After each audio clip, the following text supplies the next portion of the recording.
palpation in the static context for the thoracic spine, and then we'll discuss motion, palpation,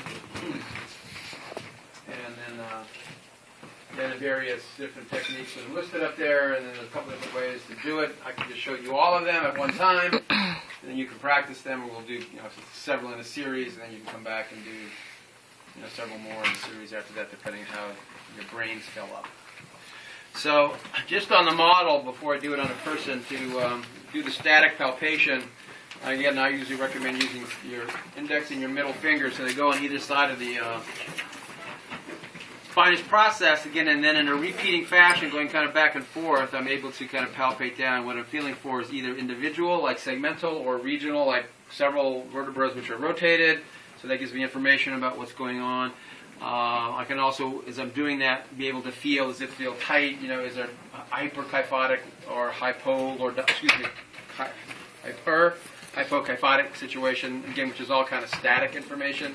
And sometimes I'm also able to appreciate whether it feels like really tight or fibrous and like that. So that's kind of the orientation, for the static. If I wanted to get more specific, or at least for the interspinous spaces, I would take my my index finger and my middle finger and just kind of pull it back so they're at the same level.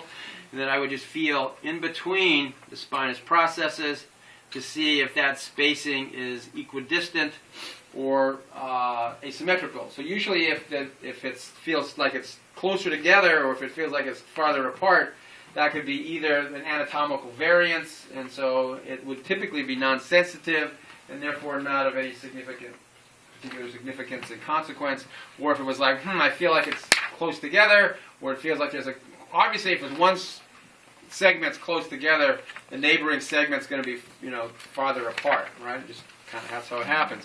And if it is sensitive, that could indicate that would be a lesion that you'd want to, put some attention on.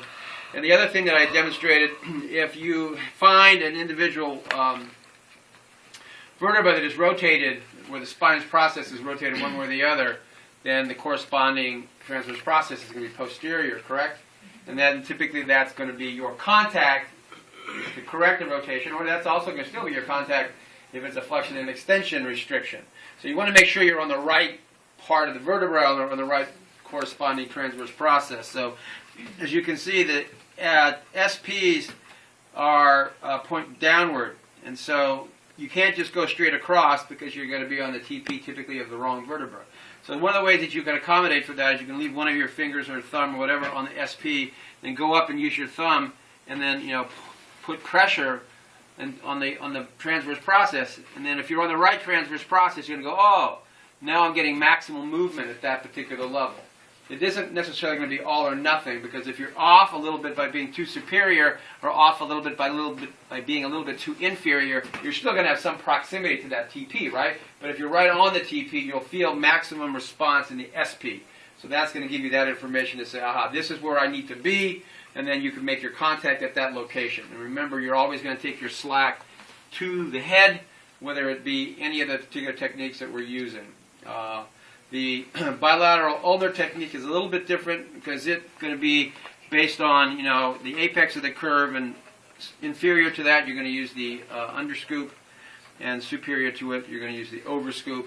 The other techniques, whether it be bilateral thenar, cross pisiform, covered thumb, or unilateral pisiform, again, in all the techniques, slack is to the head, but those other techniques, your line of drive in the apex of the curve is going to be straight to the table, A to P. If you're in the inferior aspect of the curve, your line of drive is this way, and if you're at the superior aspect of the curve, your line of drive is that way. So you're going to, that's kind of consistent in relationship to that.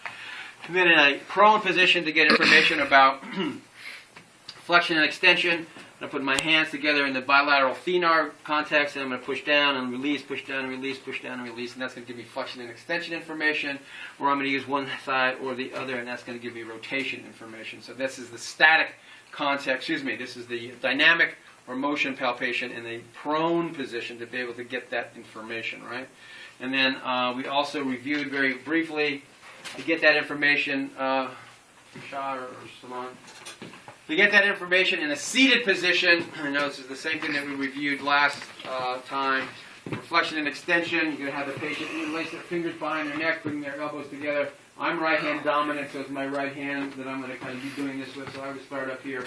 I'm going to push, and I'm perpendicular to the spine and lift, feeling for the mobility of, more like region more than segmental. And then I could go all the way down to get the lumbar. If I wanted to check rotation, I put his arms on his opposite shoulder balls, find the SP, put my thumb on the ipsilateral aspect of the SP, and then rotate. Some people find that they get, they'll put their fingers there.